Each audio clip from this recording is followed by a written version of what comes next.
लोक कला केंद्र के प्रस्तुति।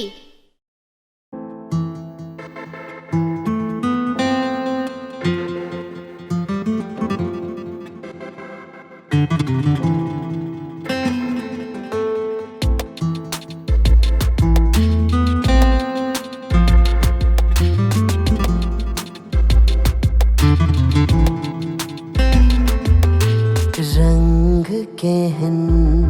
संग केहन प्रेमक जाल के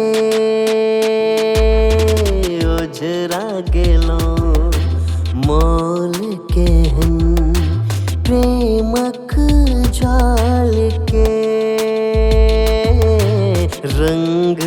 केहन संग केहन प्रेमक जाल के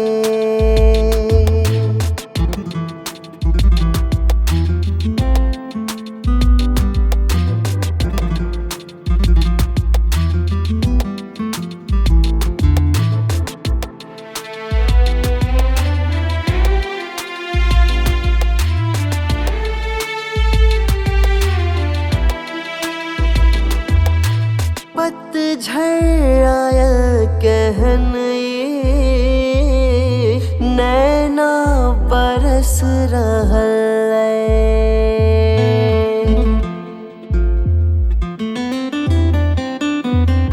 हाँ पतझड़ आयल कहन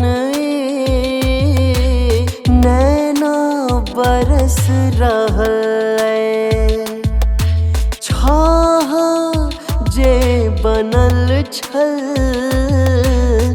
दूर ससर रहल तरफ रहल अछि सदिखन भावना मन के रंग केहन संग केहन प्रेमक जाल के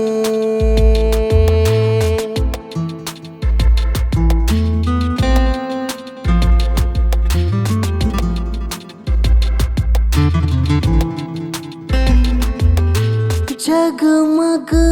रात जुरिया लागे गुज अनहरिया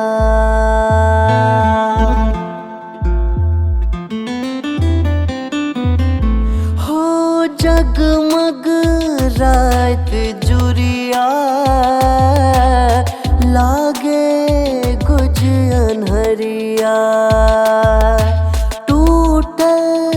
पहाड़ पीरक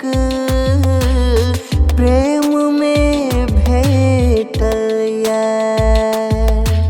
रहु कोना सहु कोना प्रेमक जाल के रंग केहन